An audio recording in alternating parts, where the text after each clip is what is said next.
안녕하세요. 백두산 금융연구소의 백두산입니다. 11월 11일 토요일 밤 9시 56분입니다. 본 영상으로 월요일 아침 영상 대체하겠습니다. 월요일 아침에는 영상 녹화 없고요. 월요일 저녁에 뵙도록 하겠습니다. 어젯밤에는 사실 굉장히 중요한 일들이 좀 많이 있었습니다. 기술적인 움직임도 중요했고 그런 기술적인 움직임의 그런 의미도 굉장히 막 중요했고요. 또 그리고 그 과정 안에서 우리 투자자들이 좀 얻어가야 되는 교훈들도 좀 굉장히 많았다라고 생각해요. 그런 부분을 제가 있기 전에 좀 빨리 좀 녹화를 하려고 합니다. 낮에 좀 바빠서 가고 녹화를 못했는데 그래서 지금 저녁에 하고 있어요. 자, 있었던 일들 좀 하나씩 좀 살펴보도록 하겠습니다. 일단 수박 겉핥기부터 하자고요. 겉으로 보기 어떻게 됐냐? 아, 미국은 급등 마감했구나. 유럽은 하락 마감했구나. 라는 걸 알 수가 있습니다. 근데 중요한 건 미국 증시죠. 아, 미국 증시가 굉장히 크게 올랐다라는 게 어젯밤에 우리가 주목해야 되는 부분입니다. 유럽 증시는 하락 마감했는데 그 전일 이미 급등을 한번 했었죠. 그 급등을 했었다가 어젯밤에 하락 마감을 한 거기 때문에 이거는 사실 하락을 약간 되돌린 것밖에 안 돼서 사실 하락으로서의 그렇게 큰 진정한 의미를 부여하기는 좀 어렵다는 생각입니다. 어젯밤에 결과적으로 미국과 유럽 증시는 상당히 강한 모습을 보였다라고 이렇게 일단 생각을 하시면 좀 좋을 것 같아요. 그래서 일단 증시의 기술적인 의미는 이렇게 보시면 되겠습니다. 세계 증시는 지난번에 이 반등을 하고 있었고요. 그러니까 지난번에 하락 추세를 진행을 하다가 하락 파동을 하나 끝냈고 하락 추세 중이었는데 급반등을 시작했었죠. 급반등을 시작했고 여기서 기간 조정을 이뤄냈었죠. 기간 조정을 하다가 여기서 방향을 고민했는데 어젯밤에 금요일날 밤에 방향성을 명확하게 이제 보여준 겁니다. 나 한 번 더 한다. 나 한 번 더 위로 올라간다. 라고 이렇게 방향성을 보여준 겁니다. 이게 의미가 있다라고 생각을 하시면 되겠어요. 이게 일단 기술적인 의미입니다. 그래서 미국 증시는 이 몇 거래일 동안 여기서 기간 조정 힘을 모았기 때문에 급등을 했고요. 또 그리고 유럽 증시는 이미 그 전날에 급등을 했었죠. 그 전날에 급등을 했었는데 어젯밤에 이 급등을 살짝 되돌리는 정도의 그런 가벼운 조정이 나왔으니까 전일의 상승을 검증을 한 건데 뭐 어쨌든 세계 증시 지금 분위기를 봐서 미국 증시 분위기나 이런 걸로 봐서는 그 전날의 상승은 사실상 진짜였구나. 유럽 증시의 상승은 진짜였구나.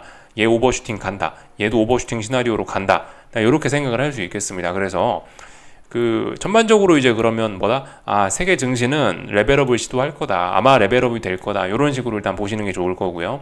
이 영향은 한국도 받을 거고, 뭐 일본도 받을 거고, 중국도 받을 거고, 하여튼 세계 증시에 전반적으로 어떤 슈팅성 그런 상승이 이어질 가능성이 굉장히 크게 열렸다라고 생각하시면 되겠습니다. 확인은 해봐야 돼요. 확인은요. 근데 현실적으로 그럴 것 같습니다. 미국과 유럽 증시가 큰 형님들이 선도적으로 먼저 치고 올라갔으니까 우리 동생들은 아마 따라갈 겁니다. 특별한 일 없으면요. 근데 확인은 좀 해볼 필요가 있겠죠. 이렇게 이 미국이나 유럽 증시처럼 레벨업을 하고 급등을 더 하려면은 어딘가 여기 저항이 직전 고점 저항을 넘어가야 되겠죠. 이제 앞으로 이 아시아 증시는 월요일부터 체크하시면 됩니다. 이 부분을요. 이 직전 고점을 직전 저항을 이걸 넘어가는지 이제 월요일부터 잘 보시면 됩니다. 네, 일단 일단은 저기 아시아 증시를 월요일 날 보기 전에 밑바탕은 이렇게 깔고 일단 세계 증시가 이 오버슈팅이나 레벨업으로 마음을 먹었으니까 아마 아시아 증시도 위쪽으로 올라가겠지라고 일단 기본 베이스는 깔아놓고 보시면 되겠죠. 그렇지만 이 직전 고점 여기를 넘지 못하면은 이 미국과 유럽 같은 그런 시세는 아시아에 없을 수도 있다. 이걸 또 검증하면 됩니다. 네, 일단 현실적으로 오버슈팅 시나리오 현실화가 되고 있다. 이렇게 보시면 되겠습니다. 그래서 보시면 그죠? 미국 증시 굉장히 많이 올랐고 원웨이 상승이 나왔습니다. 원웨이 상승 쭉쭉쭉쭉 올랐죠? 예, 분봉으로 봐도 쭉쭉쭉쭉 올랐고 이런 모습입니다. 그래서 일봉상으로 이렇게 S&P와 이 나스닥을 보시면은 전형적인 어떤 레벨업 하면서 나타나는 급등의 그런 모습을 보인 거예요. 기간 조정 여기서부터 여기까지 이렇게 했었는데 S&P가 기간 조정을 딛고 위쪽으로 올라가겠다 급등을 했다 그죠? 그러니까 이거 앞으로 이렇게 상승했자 이런 식으로 해서 지난번에 나왔던 이런 급등 시세가 나타날 수도 있다. 이제 그런 가능성이 열렸다라고 생각하시면 되겠습니다. 이게 이제 일반적인 해석이 되는 거예요. 나스닥도 그렇습니다. 나스닥도 여기 봐라. 지난번에 여기 기간 조정 구간이 있었지. 근데 여기를 넘어갔으니까 강력한 매수세로 넘어갔으니까 급등하는 게 자연스럽고 이 급등은 레벨업의 의미가 있는 거죠. 그죠? 그러니까 상승행자 이런 거 생각하시면 됩니다. 지난번에 여기서부터 여기까지 상승을 했는데 조정이 이거밖에 안 나왔네. 그러면 상승 목표치는 저 위에까지 열리는 겁니다. 이렇게 생각하시는 게 일단 기본적인 시나리오입니다. 그래서 엄청난 오버슈팅 이런 상승이 등장하는 걸 기대할 수 있게 됐습니다. 이게 이제 어젯밤 미국의 기술적인 모습이라고 생각하시면 되겠어요. 이게 이제 제가 조금 전에 말씀드린 걸 일단 기본 시나리오로 보는 게 합리적일 겁니다. 뭐 상승행자 이런 개념, 이런 어떤 상승 목표치를 일단 그런 개념으로 일단 잡아 놓으시고, 그래서 많이 오를 수 있다라고 기본 시나리오를 깔아 놓는데요. 근데 이제 어쨌든 다 중요한 건 계속해서 확인을 해봐야 된다는 거. 말씀드렸다시피 이제 이제 급등하는 게 자연스러운데, 미국 증시 하루라도 빠지지 않고 급등 폭등을 이어나가는 게 자연스러운데 못 갈 수도 있는 겁니다. 못 갈 수도 있기 때문에 확률 게임이기 때문에 매일매일의 검증은 필요합니다. 다만 기본 베이스 시나리오는 이제 미국 증시는 폭등하겠구나, 이제 이렇게 생각하시면 되겠습니다. 근데 이제 뭐 그래도 일단 기본 시나리오는 그렇게 깔아놓는데 어젯밤 어떤 모습이 등장한 거죠? 급등 폭등, 그죠? 급등 폭등이라는 건 뭐다? 변동성 확대의 특징은 뭐다? 어떤 이성과 논리보다는 비이성과 감성이 작용하는 영역이란 말입니다. 근데 이제 본격적으로 이제 조금 좀 격한 표현으로 이제 본격적으로 이제 눈이 횟가닥 뒤집혔다, 미쳐 돌아간다, 이렇게 생각을 할 수가 있겠는데, 미쳐 돌아가고 눈이 횟가닥 뒤집혔으면 앞이 보여요? 안 보이죠? 이제는 하루하루가 어떻게 될지 모르는 겁니다. 솔직히 여기서 무슨 일이 일어나도 이제 이게 말이 다 됩니다. 예를 들어서 어젯밤 미국 증시가 굉장히 많이 급등을 했잖아요. 그래서 이런 장대 양봉을 보여줬습니다. 장대 양봉을 이런 식으로 딱 보여줬는데, 이제는 솔직히 하루하루는 무슨 일이 일어날지 모른다. 일단 기본 시나리오는 이 상승행자 목표치가 열렸다, 앞으로 급등 시대가 시작된다, 이게 기본 시나리오입니다만, 당장 내일은 이제 어떻게 될지 몰라요. 그죠? 여기서 장대 양봉이 나왔기 때문에 당연히 이제 뭐 더 오를 수 있다라고, 뭐 당연히 이런 일도 생길 수 있지만, 재수 없으면은 어젯밤 급등이 전부 다 하루 만에 되돌려지는 장대 음봉이 등장할 수도 있는 거고, 어떻게 될지 모르는 거고, 그죠? 여기서 또 그리고 뭐 아니면 뭐 적당히 뭐 이렇게 뭐 도치형 봉이 나오면서 상승 피로감을 풀었다가 또 올라갈 수도 있는 거고, 안 쉬고 올라갈 수도 있는 거고, 찔끔찔끔 올라갈 수도 있는 거고, 아니면 뭐 적당한 음봉 보여주면서 이런 가격 조정이 나온 다음에 이렇게 올라갈 수도 있는 거고, 이제는 미래는 어떻게 될지 여기서는 도무지 이제 이야기할 수 없는 그런 단계에 왔습니다. 제가 요즘 한국 증시를 좀 이런 식으로 좀 표현을 많이 드렸었죠. 이 한국 증시는 저는 모르겠습니다. 이제 도무지 단기적인 측면에서 뭐라 드릴 말씀이 없습니다. 모르겠습니다라고 말씀드리지 않습니까? 한국 증시를 지금 도무지 단기적인 측면에서 모르겠다라 말씀드리는 게, 워낙 비이성의 영역으로 들어왔으니까, 워낙 변동성이 커져갖고 하루에 선물이 막 15포인트 막 이렇게 움직였는데, 이거를 어떻게 맞춥니까? 그죠? 이거 더군다나 엄청나게 강력한 호재도 있고 그 와중에 수급적인 부담도 있고, 이렇기 때문에 한국 증시는 이제 더 이상 이제 저의 논리로선 이거는 뭐 탄치 앞이 보이지 않는, 함부로 뭐 미래를 이야기할 수 없는 그런 단계에 온 거죠. 근데 이제 미국 증시도 좀 이런 한국 증시의 코스피의 이런 움직임처럼 좀 그런 느낌으로 좀 간 거예요. 그래서 일단 베이스 시나리오는 레벨업이 됐다, 그래서 상승행자로 올라간다, 앞으로 급등 랠리가 이어질 것이다 라고 깔고 가지만, 하루하루의 일은 알 수가 없습니다. 급등 랠리로 갈 것 같다라 했지만, 여기서 장대 음봉이 나오면서 어제의 상승을 완전 되돌리면 그럼 또 하방 진입 또 해야 되는 거고, 만약에 또 잘 올라간다 그럼 또 손가락만 빨면서 또 지켜보는 거죠. 오버슈팅이니까 어떻게 대응을 해야 되겠어요? 오버슈팅이니까 여기서 막 추격을 해야 되겠어요? 물론 올라간다는 시나리오를 깔고 추격할 수 있지만 너무나 좀 고위험하다. 오버슈팅, 좀 약간 슈팅성이 이어지고 있기 때문에, 지난번의 상승도 굉장히 부담스러웠는데 이 상승 피로감을 제대로 풀지도 않고 기간 조정으로 대충 풀고 또 올라간다. 그럼 이거 추격하기 굉장히 부담스럽잖아요. 그죠? 물론 추격하자면 할 수 있는데 좀 부담스럽잖아요. 여기서 추격 매수 부담스럽다, 하방 배팅 할 수도 없다, 이도저도 또 못하게 되는 겁니다. 그냥 손가락 쪽쪽 빨고 있을 수밖에 없게 되는 대응으로선 솔직히 이제 그게 좀 맞지 않나 싶어요. 지금은 타짜의 영역이다, 이렇게 생각이 됩니다. 말씀드렸죠. 지금 나스닥 위치가 이게 굉장히 좋아 보인다, 그럴 수 있지만, 이게 뭐 월봉까지 안 보더라도 지금 위치가 역사적인 쌍고점을 만들 수 있는 그런 부담스러운 자리에 있기 때문에 매우 조심해야 된다. 여기서 만약 혹시나 상승행자로 해서 지난번 여기 7월 달에 만들어 놓은 고점을 넘어간다라 해도, 이거 그러면 이제 전고점 16,700인데 16,400짜리인데 여기 이거 부담스러워 갖고 이거 하여튼 부담스럽다라는 거죠. 하여튼 그런 식으로 좀 생각해 볼 필요가 있겠어요. 그래서 하여튼 좀 그렇다.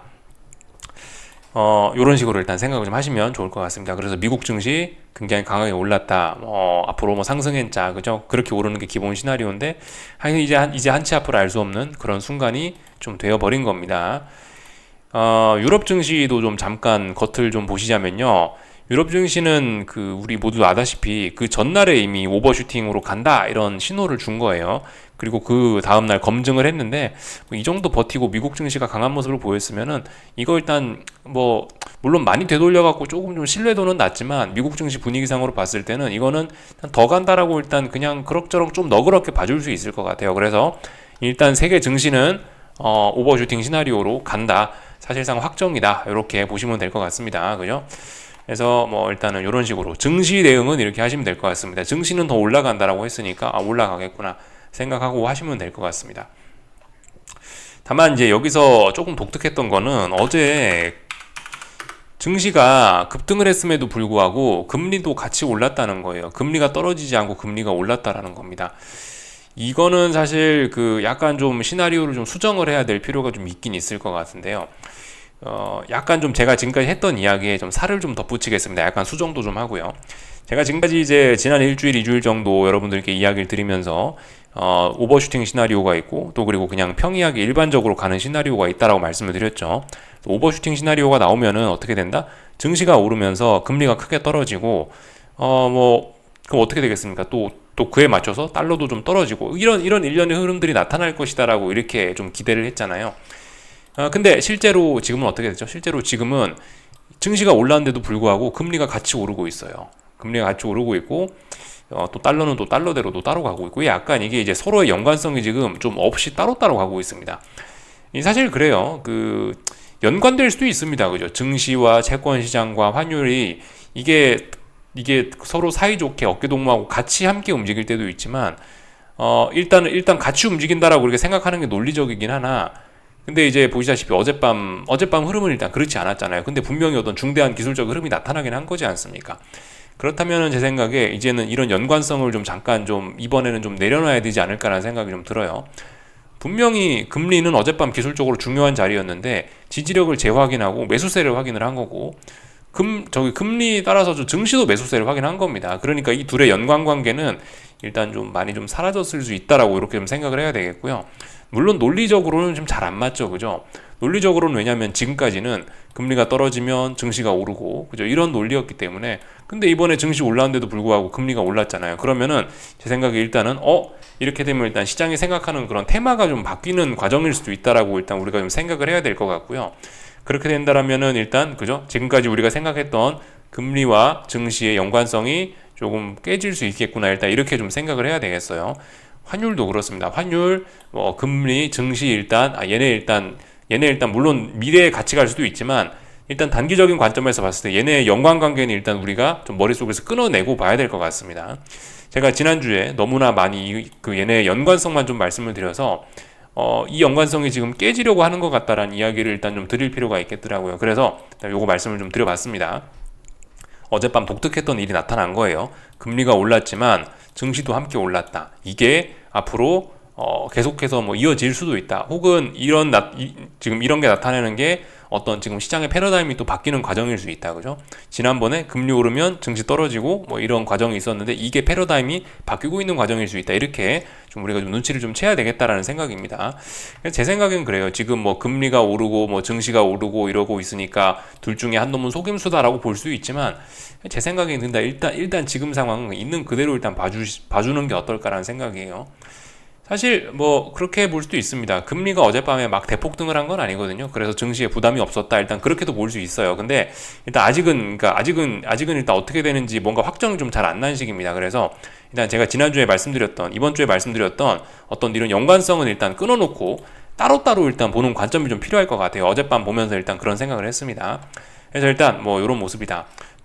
하여튼 금리와 달러가 따로 움직이는 모습을 봤을 때는 금리가 좀 적게 움직여서 그런 걸 수도 있다라는 생각이긴 해요. 하여튼 그죠? 금리는 어쨌든 지금 박스권 안에 들어왔어요. 사실 그래서 증시가 반응을 별로 안 해줄 수도 있습니다. 왜냐하면 박스권 안에 있으니까. 증시가 언제 깜짝 놀랄까요? 금리가 만약에 박스권을 돌파한 척 하거나 그래서 위쪽으로 넘어가거나 레벨업을 하거나 아니면 레벨 다운이 되거나 박스 붕괴시키면서 이러면 이제 증시가 좀 화들짝 놀랄 수 있겠죠. 혹은 증시가 박스권 상단을 넘어가려고 이렇게 시도를 하거나 혹은 붕괴시키려고 하거나 이런 불안한 징조가 보이면 뭔가 변화의 징조가 보이면 증시도 반응을 할 수 있으나 아직까지는 금리가 그렇게 의미 있는 변화의 신호도 일단 안 보여줬으니까 일단 뭐 어젯밤은 뭐 연관성이 끊어지고 있구나, 뭐 일단 그런 식으로 일단 가볍게 생각할 수 있을 것 같습니다. 그래서 따로따로 보자. 금리는 일단 분명히 하방정 직성 확보했다. 증시는 분명히 레벨업을 했다. 위로 올라간다. 금리도 위로 올라가려고 하고 있다. 이거 일단 좀 생각을 해봐야 되겠습니다. 그래서 금리 모습 보시면은 대표적으로 10년물 국채금리만 볼게요. 이렇게 올랐다라는 거를 우리가 좀 확인을 할 수 있겠습니다. 그래서 10년물 국채금리는 어젯밤에 뭘 했냐? 이번 주에 있었던 일들 좀 간단하게 보자면 10년물 국채금리만 볼게요.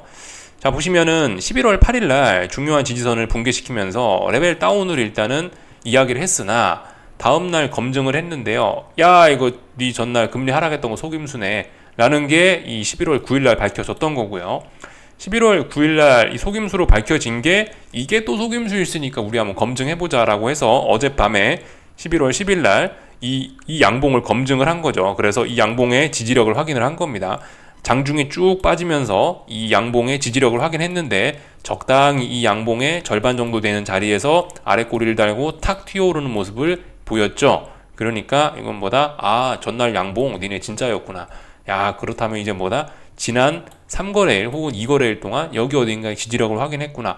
10년물 국채금리 기준으로 해서 4.55 자리를 4.56 혹은 4.55 자리를 어떤 박스권 하단으로 인식을 했구나 라는 겁니다. 그렇다면 이제 어떤 지지력은 확인했으니까 다음번에 금리가 해야 될 것은 위쪽으로 추가 상승 시도를 할 것으로 보입니다. 지금 일단 증시가 올라가고 있는 거는 일단 금리와 일단 연관은 짓지 말고 보자고요. 일단은요. 그 연관관계가 분명히 언젠간 또 다시 언젠간 다시 살아날 겁니다. 언젠가 다시 금리가 그죠? 5%를 뭐 넘어가려고 하거나 붕괴시키려고 하는 순간은 금리가 증시와 연관이 또 될 수 있지만 지금 당장은 일단 그 연관성이 좀 끊어졌다. 일단 이렇게 보자고요. 그래서 일단 금리는 또 올라가려고 하고 있다. 이렇게 생각을 하시면 되겠습니다. 어젯밤에 그 금리와 관련된 재료들, 금리를 움직였던 여러 가지 재료들이 있긴 있거든요. 그 재료들을 우리가 조금만 살펴보도록 하겠습니다. 뭐 여러 가지 뭐 연준 인사들의 발언 뭐 이런 것도 있었던 걸로 기억은 하는데 일단 뭐 그런 건 제껴놓고 어젯밤 미국 증시를 움직였던, 미국 금리를 움직였던 이제 주요 지표를 좀 살펴보자면은 미시간 기대 인플레 발표가 됐는데 예상치보다 높았던 점, 그리고 컨슈머 익스펙테이션하고 컨슈머 센티먼트, 뭐 커런트 컨디션스 이런 지표들이 예상치를 하회했던 것, 이런 것들이 시장에 영향을 미쳤습니다. 어떻게 금리에 이런 것들이 영향을 미쳤나 구체적으로 좀 이야기를 좀 드려보자면요. 하나씩 따져보자고요. 1년 기대 인플레, 5년 기대 인플레가 예상치를 제법 많이 상회를 했습니다. 일단 기대 인플레이션이 높아진다라는 이야기는 뭐죠? 금리가 어떻게 반응을 할까요? 기대 인플레이션이 높아진다. 인플레가 높아진다. 전반적인 금리의 상승을 이끌어내겠죠. 그죠? 기대 인플레가 높다는 거니까. 이거는 어떻게 생각하시면 될까요? 이거는 뭐 단기물 금리, 장기물 금리 나눠서 생각해야 될 텐데 어쨌든 둘 다 이 금리 상승의 재료입니다. 단기물 금리가 됐든 장기물 금리가 됐든 크게 올라가는 재료가 될 거예요. 특히 기대 인플레이션이 지금 보시면 단기와 장기가 있는데 아무래도 단기가 조금 더 좀 인플레 우려가 조금 더 심해 보입니다. 그죠? 4% 숫자가 일단 크고 예상보다도 조금 좀 많이 좀 오바를 했기 때문에 단기적으로 일단 인플레가 좀 더 심각하다라는 우려인 것 같아요. 그러니까 아무래도 일단 단기물 금리가 조금 더 많이 올라갔을 거구나 라고 일단 우리가 생각을 할 수 있겠습니다. 그리고 여기 보시면 뭐 컨슈머 익스펙테이션 등등 앞으로 뭐 어떤 미국 소비자들이, 미국 경제 참가자들이 미국 경제에 대한 앞으로 미래의 전망을 어떻게 하는지를 나타낸 지표들이 전반적으로 예상치에 비해서 안 좋게 나왔으니까 이건 뭐다? 미국 사람들이 미국 경제에 대한 자신감을 잃어가고 있다라는 거니까 이거는 뭐다? 미국 경제의 자신감을 잃는다라는 것은 아무래도 장기 금리가 좀 떨어지는 그런 요인으로 좀 작용을 했을 수 있겠습니다. 그래서 이런 것들을 좀 조합을 해보면은 미국 증시 장중에는 어떤 일이 있을 수 있었겠다? 단기물 금리가 조금 많이 올라가고 단기물 금리가 좀 많이 올라가고 장기물 금리는 오르더라도 조금 좀 제한적으로 오르는 비실비실한 모습을 보였을 것이다 라는 거를 우리가 추측을 할 수 있겠습니다. 이를 통해서 알 수 있는 건 장단기 금리차가 이렇게 정상화가 되고 있다가 다시 역전이 심화가 되고 있구나, 이렇게 움직였겠구나라는 걸 우리가 유추할 수 있겠죠. 실제로 이런 일들이 다 일어났고요. 다만 이제 어젯밤 이제 미국 증시가 마감하고 나서 또 아마 제 생각에 마감하고 나서 그 직후일 거예요. 마감 직후에 또 금리를 크게 움직일 만한 재료가 하나 등장했습니다. 이것까지 좀 살펴보자고요. 무디스에서 미국 신용등급 전망을 안정적에서 부정적으로 하향 조정했습니다. 이거는 뭐죠? 이거는 명백하게 그냥 금리가 뭐 이거는 그죠 그죠 뭐 이거는 단기물이건 장기물이건 상관없이 다 그냥 금리가 크게 올라갈 수밖에 없는, 이건 미국 정부의 신용이 낮아진다라는 거기 때문에 이건 그죠 채권의 전망, 이거는 채권의 근간을 흔드는 거기 때문에 신뢰가 낮다라는 거기 때문에 전체적으로 금리가 다 올라가는 이벤트죠. 그래서 이걸로 인해서 장기물 금리도 좀 장 막판에 특히 크게 좀 오르기 시작했다라는 거를 우리가 이렇게 쭉 살펴봤습니다. 그래서 이래저래 금리가 좀 많이 올랐던 부분이 있다. 다만 신용등급 부정적 전망으로 하향했다라는 것은 저거는 일단 당장 미국 증시 본장에는 반영이 된 건 아닙니다. 미국 증시가 딱 마감하고 나서 그 뒤에 저게 소식이 나온 것 같더라고요. 실제적으로 이거는 이제 30년물 선물인데요. 30년물 선물 5분봉인데 잠깐 보시면은 제가 알기로 미국 증시 마감이 아마 여기 정도였을 거예요. 아마 여기 정도 순간이었을 거고, 미국 증시 마감하고 나서 지금 보시다시피 선물이 급락을 했거든요. 채권 선물이. 이 얘기는 금리가 크게 올랐다는 거죠. 왜 금리가 크게 올랐냐? 이 순간에 그 미국 신용등급 부정적 전망 보고서가 나타나서 그런 것이 아닌가라고 생각이 됩니다. 미국 증시 마감하고 나서 이런 반응을 보였다. 이 반응 이후에 금리가 크게 올랐다라는 겁니다. 그래서 어쨌든 이래저래 금요일날 뭘 했냐? 금리의 하방 경직성을 확인했다. 그게 일단 금요일날 한 일입니다. 증시는 레벨업을 했고요. 금리도 따라서 올랐습니다. 재미있는 상황입니다. 그래서 이렇게 되면 이제 앞으로 어떻게 되냐 말씀드렸다시피 앞으로 알 수는 없는데요. 제 각각 생각하자라 말씀드렸죠. 금리는 앞으로 올라가려고 한다. 증시는 앞으로 올라가려고 한다. 이겁니다. 둘 다 같이 올라갈 수 있다. 다만 이제 서로 근데 눈치를 안 볼 수는 없겠죠. 언제까지 둘이 같이 올라갈까요? 하여튼 둘 중 한 놈이 너무 부담스럽게 올라가면 이제 서로 눈치를 보면서 이제 뭐 둘 중 한 놈이 내려오거나 이제 동기화가 그때서야 되겠죠. 예를 들면 뭐 금리가 너무 많이 올랐다. 금리가 찔찔찔 오르다가 어느 순간 너무 많이 올라버리면 그 주식시장이 야 이거 아닌데 하면서 지가 내려올 수도 있을 거고요. 혹은 뭐 증시가 뭐 계속해서 오르다가 혹은 뭐 증시가 계속해서 오르니까 야 이거 증시 올라가는데 증시 올라간다라는 건 앞으로 좀 미래전망 좋게 본다라는 건데 어쨌든 그 채권 그 지금까지 논리에 따르면 뭐 금리가 떨어지는 게 맞지 않냐 이러면서 증시가 올라가면서 채권 금리를 또 끌어내릴 수도 있고 어떻게 될지 모르는 겁니다. 어떤 쪽으로 작용될지 몰라요. 다만 지금 지금 우리가 현재 당장 생각할 수 있는 건 뭐다? 금리는 앞으로 올라갈 거다. 하방 경직성 확인했다. 증시는 올라갈 거다. 증시는 레벨업 했다. 강한 매수세를 보여줬다. 오버슈팅이 걸렸다. 그죠? 증시와 금리는 같이 올라갈 수 있겠구나. 이렇게 일단 따로따로 봐주자고요. 언젠가 조만간 다시 옛날의 관계로 돌아가겠죠. 그죠? 금리가 올라가면서 증시가 떨어지거나 이런 전통의 관계로 돌아는 갈 건데 당장은 아닌 것 같다. 이 정도 생각을 해보시면 좀 좋을 것 같습니다. 그래서 어젯밤에 있었던 일들 일단 전반적으로 쭉 좀 말씀을 드려봤습니다. 이런 부분을 좀 말씀드려왔고, 이제 어젯밤 이제 뭐 제가 어떤 대응들을 했냐, 너는 어젯밤에 그래서 뭐 했냐, 뭐 한다고 그렇게 밤늦게까지 뭐 한다고 밤에 잠 안 자고 끝까지 보고 있었냐, 뭐 이런 거를 이제 좀 자세히 좀 이야기를 해볼까 합니다. 일단은 나스닥은 어떻게 했냐면요, 진입을 했다가 당연히 손절을 했겠죠. 그죠? 오버슈팅이 걸렸기 때문에 어디까지 갈지 몰라요. 뭐 물론 월요일 날 밤에 이 상승이 이거 나스닥 5분봉이거든요. 정말 멋지지 않습니까? 하여튼 월요일 날에 이 나스닥이 다 되돌릴 수도 있죠. 다시 대폭락을 할 수도 있지만, 그렇지만 뭐 그래도 일단 손절은 좀 해야 된다라는 입장입니다. 무조건 위험 관리는 해야 돼요. 일단 위험 관리 중요한 건 시점입니다. 그래서 위험 관리했고, 그래서 지금은 뭐 지금은 그냥 달러만 들고 있다. 이렇게 말씀드릴 수 있겠습니다. 제가 이제 봤던 기준은 어디냐면요, 이게 나스닥 5분봉인데요. 이 부분이 목요일 정규장, 금요일 정규장 이 부분입니다. 좀 구체적인 좀 말씀을 좀 드려볼게요. 결과적으로 어떻게 됐었죠? 목요일날 잠깐 생각해보자고요. 목요일날 미국 증시는 한참 상승을 시도하다가 여기서부터 강력한 매도세가 등장하면서 하락 마감했습니다. 강력한 매도세가 등장한 시점은 15,380이라는 자리예요. 이 자리가 붕괴되면서 급락을 시작했고요. 다시 반등을 하면서 여기서 저항을 확인하고 본격적으로 밀린 겁니다. 그래서 15,380은 굉장히 중요한 거예요. 이때 무슨 일이 있었죠? 30년물 입찰이 부진했다라는 이유로 금리가 크게 치솟으면서 이때부터 금리가 오르면서 증시가 크게 급락을 한 겁니다. 그래서 15,380이라는 이 자리는 매우 중요한 자리가 된 거예요. 그래서 어떻게 됐다? 목요일 날 미국 증시는 이런 장대 음봉이 나오지 않았습니까? 그죠? 그래서 제가 일단 생각을 한 거는 분명히 미국 증시가 장 초반에는 올라와서 이 전일 음봉을 검증할 거다.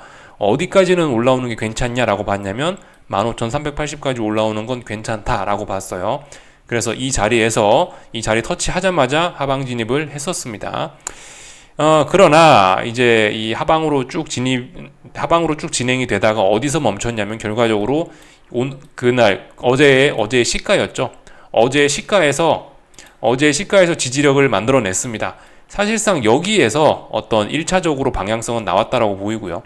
빨리 여기서 붕괴시켰어야 돼요. 하락을 할 거면 여기서 빨리빨리 이 자리를 붕괴시키면서 하락을 이어나갔었어야 됐는데 이 자리를 지키니까 어떻게 됩니까? 다시 한번 저항을 테스트하러 가겠다라는 의미고 이 자리를 장대 양봉으로 돌파한 척하니까 보다 강력한 매수세 등장한 거다. 이 순간에 사실 원웨이 상승이 결정이 되었다라고 이야기를 할 수가 있겠습니다. 사실 이제 이건 지나고 나서 해석을 하는 거고요. 제가 어젯밤에 실제적으로 손절을 하거나 여기서 진입한 하방을 포기한 건 조금 더 확인하고 나서 대략적으로 이 정도 시점에서 포기를 했습니다. 이 정도 시점에서 좀 더 봤어요. 좀 더 봤어요.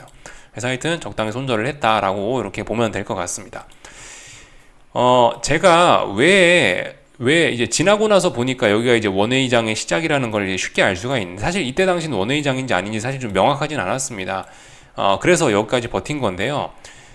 왜 제가 이제 여기까지 버텼는지 이제 왜 원웨이장인지 빨리 캐치를 못했었는지 좀 그 이유를 좀 이제 좀 구체적으로 좀 말씀을 좀 드려볼까 합니다. 어젯밤에 제가 무슨 생각을 했냐면은 애플을 보고 있었어요. 애플하고 마이크로소프트를 보고 있었거든요. 사실 나스닥은 애플하고 마이크로소프트가 오르면 오르는 거고 애플하고 마이크로소프트가 떨어지면 떨어지는 겁니다. 그래서 애플하고 마이크로소프트를 열심히 보고 있었는데 애플 시작이 어땠나요? 애플이 갭상승 출발했어요. 이거 보면서 일단 제가 했던 생각은 이거는 일단 아닌데 라는 생각을 하긴 했거든요. 이러면 하방 시나리오 좀 아닌데 라는 생각을 했어요. 어제 제대로 하락을 하고 싶었으면 애플은 여기쯤에서 시작하는 게 사실 가장 이상적이었습니다. 근데 일단 벌써 시작부터 강력한 매수세가 등장하면서 전일 저항들을 넘어서 시작했죠. 원웨이 상승에 사실 어떤 원웨이 상승의 밑바탕이 벌써 깔려버린 겁니다. 시작부터요. 그래서 이걸 보면서 좀 나가리인데 이건 아닌데 이러면 하방 나가리인데 라는 생각을 좀 하긴 했습니다만 그럼에도 불구하고 조금 더 버텼던 이유는 이런 식으로 갭상승 출발을 하잖아요. 원웨이 상승이 나올지 안 나올지는 사실 이렇게 되면 원웨이 상승 나오는 게 일반적인데 나오지 않을 수도 있다라는 생각을 했습니다. 어쨌든 요즘에 워낙 변동성이 크고 정신 나간 시장이니까 원웨이 상승 아닐 수도 있지. 그래서 좀 확인을 해보자라고 생각을 했고 그래서 이제 만약에 이렇게 갭상승을 하고 장 초반부터 강력한 매수세가 등장했는데 그럼에도 불구하고 여기서 만약 되돌려진다라고 한다면은 상당히 큰 폭락을 기대할 수 있긴 있었어요. 아시다시피 여러분들 순리가 뭐냐 순리.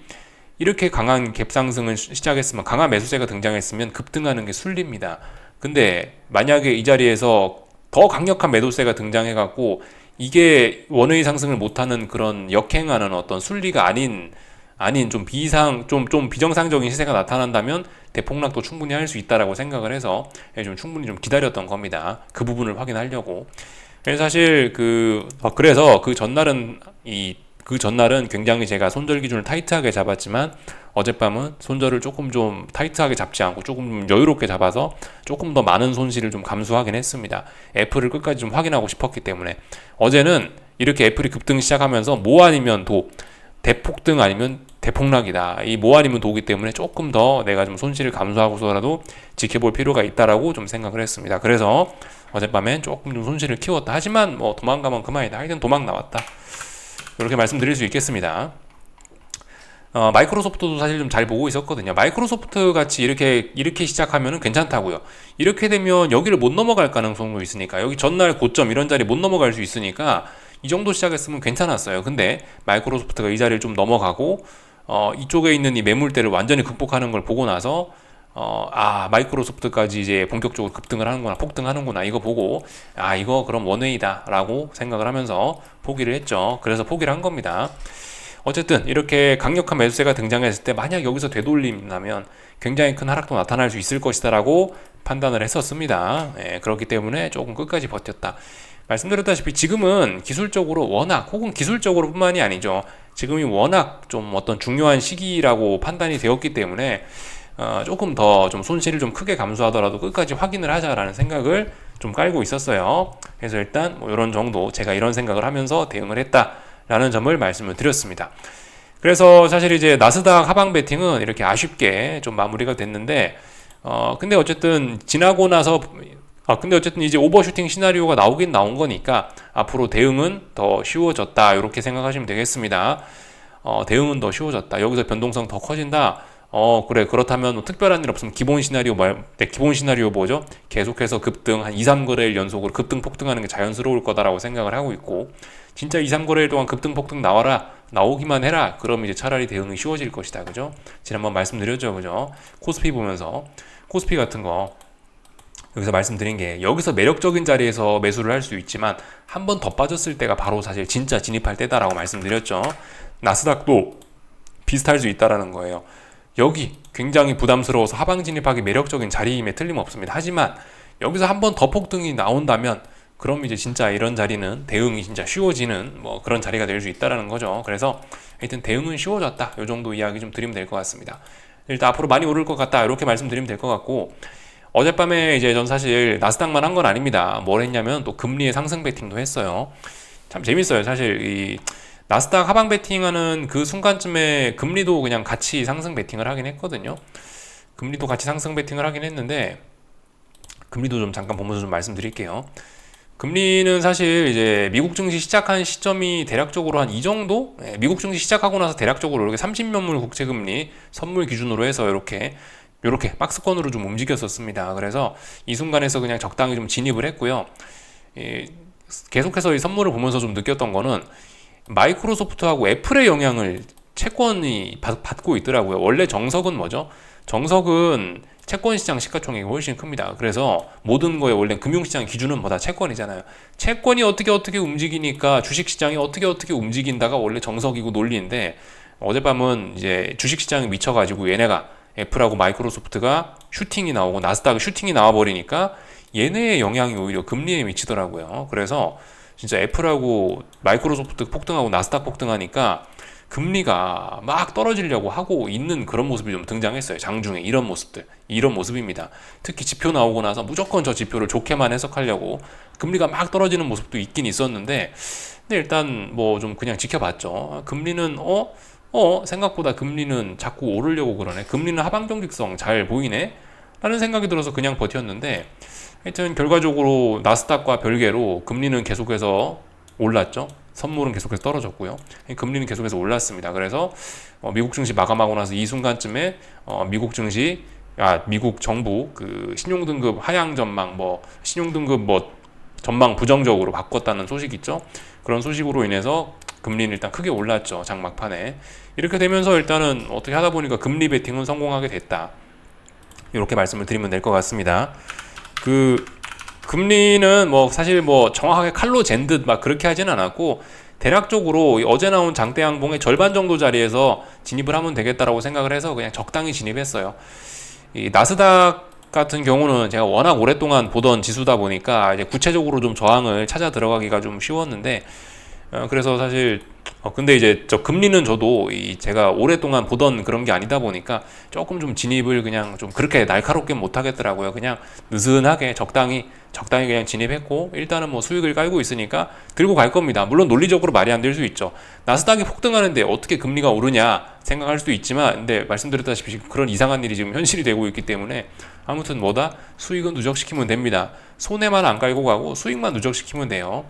뭐로 가도 서울만 가면 되긴 되죠. 그죠? 물론 좋은 길을 가면서 서울로 가는 것도 좋지만, 하여튼 일단 저의 어떤 예상했던 시나리오와는 조금 다르지만, 일단 뭐 두 개의 베팅을 했었는데 뭐 일단 하나는 어떻게 하다 보니까 맞아 떨어지게 됐습니다. 그래서 금리 상승 베팅은 지속할 예정이다. 언제까지? 지가 금리가 다시 꺾인다고 할 때까지 계속 일단 오를 거기 때문에 꺾인다는 신호 나타날 때까지 일단 계속 금리 상승 베팅은 할 거다. 이렇게 말씀드리면 될 것 같습니다.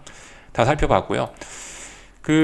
어젯밤에 이제 국제유가도 좀 이야기를 하긴 해야 돼요. 국제유가가 보시다시피 이렇게 하방 경직성을 보였습니다. 지난 3거래일간 어딘가를 지켰어요. 75달러, 76달러 사이를 지켰죠. 그러면서 양봉을 보였다. 이 이야기는 뭐다. 이제 본격적으로 올라와 보겠다. 나 탄력적인 반등을 시도하겠다라는 의미로 보시면 되겠습니다. 어제 양봉으로 단기 바닥 정도는 확인이 됐고요. 장기 바닥인지는 몰라요. 근데 단기 바닥 정도는 확인이 됐고, 이 장중에 미국 증시 장중에 계속해서 이 국제유가가 올라왔거든요. 국제유가가 올라가는 건 뭐다? 인플레이션을 자극하는 요인이고 이것은 금리를 상승시키는 요인이다. 계속해서 저기 유가가 중요한 자리에서 오르고 있는데 뭐 이런 것 때문인지 뭐 금리가 그렇게 뭐 많이 떨어지진 못하더라고요. 금리가 계속 하방 경직성을 지키긴 하더라고요. 이런 것들 때문인지 금요일날 영상에서 말씀드렸습니다. 그래서 하여튼 이런 거 보면서 금리 상승 베팅을 했다. 금리는 잘 움직였다.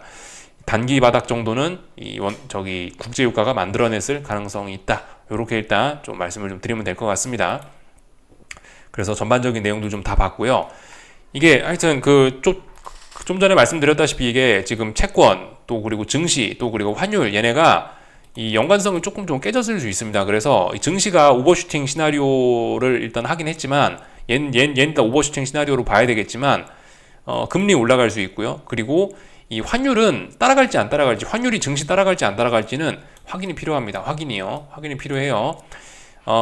물론 어젯밤에 이제 위험자산 선호가 나타나면서 나스닥이 막 폭등을 하면서 이 달러가 떨어졌죠. 잠시 보겠습니다. 달러가 떨어졌어요. 달러가 뭐 물론 그렇게 많이 떨어지진 않았지만 달러가 조금 떨어졌습니다. 제 생각엔 나스닥 위험자산 선호 때문에 조금 떨어진 것 같은데요. 혹은 뭐 제가 좀 전에 보여드렸던 미국 경제에 대한 자신감이 떨어진 게 이런 달러의 하락을 좀 일부 불러왔다라고도 해석할 수 있는데요. 하여튼 달러 떨어졌는데 이런 거의 영향으로 아시다시피 요즘에 원화가 굉장히 투기적으로 강세를 보이고 있죠. 이 원화가 일제히 또 주요국 통화에 대해서 굉장히 강세를 또 보이고 있습니다. N1 환율이죠. 보이시죠? 어젯밤 원화 강세 나타났고 그리고 뭐 유로화 대비로도 볼까요? 유로화 대비로도 뭐 비교적 뭐 강세, 뭐 완전 강세는 아니지만 이런 모습 나타났고요. 이 위안화 대비로도 원화가 좀 강세를 나타냈습니다. 그래서 다시 지금 좀 투기적인 흐름이 재시동을 걸려고 하고 있긴 있거든요. 근데 확인해 봐야 된다고요. 그죠? 증시가 슈팅 시나리오로 갔으니까 그럼 이제 위안화 환율도 저 멀리 바닥으로 간다. 위안화 환율이 저 멀리 날아갈 수 있어. 혹은 뭐 앞으로 엔화가 이제 저 밑에 막 앞으로 수십 원 더 떨어질 수 있어. 라고 하는 생각은 아직은 유효하지 않습니다. 확인해 봐야 돼요. 확인. 예를 들어 이 위안 원 환율이 저 밑으로 가고 싶으면 어떻게 해야 되나요? 직전 저점부터 붕괴시키라 이거예요. 이거 붕괴돼야 아래쪽으로 갈 수 있는 거니까 이제 지지력 테스트 하면 되는 겁니다. 사실 지금 이 원화 대비해서 주요국 통화들은 대부분 다 단기 바닥은 만들어 놨어요. 이건 단기 바닥은 나왔다고 볼 수 있습니다. 단기 바닥이 이제 여기서 안 붕괴되고 잘 버텨지면 이게 중기 바닥으로 레벨업이 되는 거고요. 중기 바닥으로 레벨이 되고 장기 바닥으로 레벨이 되고 그러면서 이제 상승 추세가 만들어질 수도 있는 거거든요. 아직은 단기 바닥이에요. 그래서 이번 주에 확인해 봐야 됩니다. 증시는 레벨업이 됐지만 얘네가 환율도 따라갈까? 이건 이제 의심해 보면 되시는 거예요, 지금. 그래서 이번 주에 봐야 될 건 이런 것들이다. 증시가 오버슈팅을 했지만 금리가 과연 혹은 뭐 환율이 과연 따라갈까? 의심해 보자고요. 그래서 일단 조금 좀 따로따로 생각해 보셔야 될 것 같습니다. 사실 그죠? 논리적으로 생각해 보면 금리가 지금 오르고 있는데 금리가 또 어젯밤에 또 오르겠다 이야기했는데 증시가 또 굉장히 크게 올랐죠. 사실 이런 모습들이 지금 증시의 상승이 건전하지 않다라는 걸 보여주는 하나의 또 증거일 수 있습니다. 그죠? 금리가 올라오고 있는데 감히 증시 네가 올라 이렇게 생각할 수도 있죠. 물론 아직은 모르겠지만 하여튼 이런 생각 정도 할 수 있다. 증시가 좀 수상한 움직임을 보이는 거 좀 의심 충분히 해볼 만한 그런 것들은 있다. 생각을 해보시면 될 것 같습니다. 그래서 하여튼 이런저런 이야기를 좀 쭉쭉 좀 드렸는데요. 그래서 뭐 여러 가지 시나리오를 세우고 우리가 좀 대응도 할 수 있긴 있는데 눈에 보이는 대로 일단 해보자. 단기적인 측면에선 특히 좀 눈에 보이는 대로 하는 게 좀 중요할 것 같긴 합니다. 물론 이게 하여튼 어느 정도의 자기 생각과 자기 철학도 분명히 있긴 있어야 되는데 자기 아이디어도 중요한 건 밸런스인 것 같긴 해요. 어느 정도의 자기 생각, 어느 정도의 수능, 참 밸런스가 참 어렵죠. 그래서 하여튼 중요한 건 뭐다? 밸런스 잡기도 어렵다. 중요한 거는 어쨌든 위험 관리만 잘하면 살아는 남는다. 살아남아서 오래 개기면은 언젠간 큰 돈을 번다 이겁니다. 그죠? 언젠가 나의 시간이 오면 큰 돈을 번다. 나의 시간이 올 때까지 살아남는 게 가장 중요한 겁니다. 그죠? 그래서 나의 시간이 올 때까지 살아남기 위해서는 나의 생각과 시장의 생각이 다를 때 일단 살아있어야 되니까 도망가야 된다는 겁니다. 일단 그래서 한 놈은 도망갔고 나스닥 베팅했던 건 저는 도망갔고 금리는 어떻게 하다 보니까 뭐 어떻게 돼서 금리 베팅은 일단 계속해서 유지를 하고 있고 그런 모습이 됐습니다. 그래서 하여튼 좀 오늘 좀 이런저런 이야기를 좀 길게 해봤습니다. 사실 어젯밤이 좀 굉장히 중요해서 좀 빨리 좀 영상 녹화를 했었어야 되는데 낮에 바빠서 좀 녹화가 늦어졌고 하여튼 그래요. 이거 코스피 급등했으니까 나스닥 급등했으니까 코스피 급등할 거다. 이제 코스피 코스닥도 오버슈팅 시나리오로 간다. 이게 아니죠. 오버슈팅 하고 싶으면 저항을 넘으란 말이에요. 근데 저항 넘어갈지는 미지수입니다. 미지수입니다. 저항 확인이 필요합니다. 저항이 또 누적이 되면 또 하방 베팅 해야 되는 거고, 그죠? 저항이 누적이 안 되면 올라가는구나. 그래서야 받아들이시면 되고요. 하여튼 그렇습니다. 미국이 올랐다고 반드시 한국이 오른다. 보장 없습니다. 그런 생각은 좀 해보셨으면 좋겠어요. 월요일날 아침 제 생각에 투자 심리는 굉장히 달아오를 것 같거든요. 왜냐면은 요즘에 공매도 금지다 어쩌다 저쩌다 했는데 미국 증시가 좀 시원찮았잖아요. 근데 미국이 2% 폭등했대요. 한 1, 2% 폭등했대요. 애플, 마이크로소프트가 막 대폭등을 했다라고 합니다. 그러면 월요일 아침 분위기 일단 난리 나죠. 야, 공매도 금지했는데 미국 증시가 올랐으니까 대폭등이다. 충분히 그런 또 일방적으로 한쪽을 바라보는 그런 분위기가 좀 등장할 수 있습니다. 그런 것들이 또 역으로 기회가 될 수 있고요. 하지만 우린 냉철하게 보면 된다. 어딜 넘어가야 레벨업을 하고 또 폭등을 하지. 그런 겁니다. 그죠? 지금 한국 증시는 지난 3, 4거래일 동안 이번 주 내내 저항을 많이 누적시킨 점이 있습니다. 그런 점이 부담으로 작용을 할 거예요. 그런 저항들 어떻게 소화하는지 잘 보시면 될 것 같습니다. 일단 조금 더 지켜보자고요. 하여튼 눈에 보이는 대로 대응하고요. 여기까지 하겠습니다. 궁금한 거 리플 남겨주시고요. 즐거운 주말들 보내시고 그럼 월요일날 저녁에 뵙도록 하겠습니다. 여기서 마치겠습니다.